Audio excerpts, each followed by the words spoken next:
Bung Karno galau. Ia menghitung jika sampai terjadi peperangan, secara matematis tidak akan mungkin bisa mengalahkan sekutu. Persenjataan mereka jauh lebih lengkap, dan keahlian militernya lebih memadai. Atas saran Jenderal Besar Sudirman, Bung Karno diminta mengirim utusan khusus kepada Roisul Akbar Nahdlatul Ulama, Hadratus Syekh Kiai Haji Hashim Asy'ari di Pondok Pesantren Tebu Ireng, Jombang. Tujuannya meminta fatwa Kiai Hashim tentang hukumnya berjihad membela negara yang notabene bukan negara Islam seperti Indonesia. Kiai Hashim lantas memanggil Kiai Haji Wahab Hasbuloh dari Tambak Beras, Jombang. Kiai Wahab diminta mengumpulkan ketua-ketua NU se-Jawa dan Madura untuk membahas persoalan ini. Bukan hanya itu, Kiai Hashim juga meminta kiai-kiai utama NU melakukan sholat istikharah, salah satunya Kiai Abbas dari Buntet, Cirebon, Jawa Barat. 21 Oktober 1945, seluruh delegasi NU se-Jawa dan Madura telah berkumpul di kantor pusat Ansor di Jalan Bubutan, Surabaya.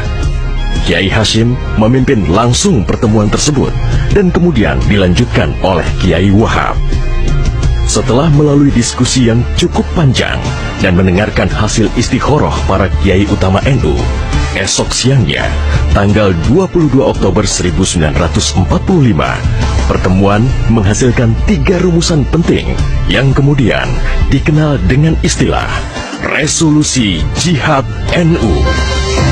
Pertama, setiap muslim, tua, muda, dan miskin sekalipun, wajib memerangi orang kafir yang merintangi kemerdekaan Indonesia. Kedua, pejuang yang mati dalam membela kemerdekaan Indonesia layak dianggap syuhada. Ketiga, warga yang memihak kepada Belanda dianggap memecah belah persatuan dan oleh karena itu harus dihukum mati. Dokumen resolusi jihad ditulis dalam huruf Arab Jawa atau pegon, ditandatangani Kiai Haji Hashim Asy'ari, disebarluaskan ke jaringan pesantren, tak terkecuali kepada komandan-komandan Laskar Hizbullah dan Sabilillah di seluruh penjuru Jawa dan Madura. Dokumen resolusi jihad juga dimuat di sejumlah media massa pergerakan masa itu. Hanya berselang 3 hari pasca resolusi jihad dicetuskan, 6.000 tentara sekutu mendarat di Pelabuhan Tanjung Perak, Surabaya dengan persenjataan lengkap. Mendengar kedatangan pasukan penjajah, ribuan santri dan kiai dari penjuru Jawa Timur bergerak menuju Surabaya. Situasi pun terus memanas dan cenderung tak terkendali. Resolusi Jihad NU telah memompa semangat perlawanan rakyat dan memicu terjadinya pertempuran hebat selama 3 hari di Surabaya, tanggal 27, 28, dan 29 Oktober 1945. Tentara Inggris kewalahan menghadapi perlawanan rakyat Jawa Timur. Mereka lantas mendatangkan Bung Karno ke Surabaya untuk diajak berunding melakukan gencatan senjata.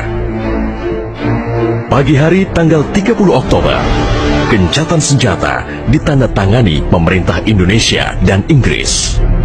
Namun, sore harinya terjadi insiden di Jembatan Merah yang menewaskan orang nomor 1 tentara Inggris di Surabaya, Jenderal Malabi. Gencatan senjata pun langsung berakhir. Pengganti Malabi, Jenderal Robert Munser, mengultimatum Laskar Pejuang dan tentara Indonesia agar menyerahkan senjata kepada Inggris paling lambat 10 November 1945. Jika tidak, Inggris mengancam akan membumi hanguskan Surabaya. Mendengar ancaman itu, para komandan Laskar Hizbullah, Sabilillah, Mujahidin, TKR, dan para santri marah besar. Seorang pemuda bernama Sutomo atau yang dikenal dengan Bung Tomo sowan kepada Kiai Hashim. Ia meminta izin kepada Kiai Hashim untuk menyiarkan dan menyebarluaskan resolusi jihad melalui radio. Bismillahirrahmanirrahim. Merdeka! Saudara-saudara penduduk kota Surabaya, kita semuanya telah mengetahui bahwa hari ini tentara Inggris telah menyebarkan pamflet-pamflet yang memberikan suatu ancaman kepada kita semua.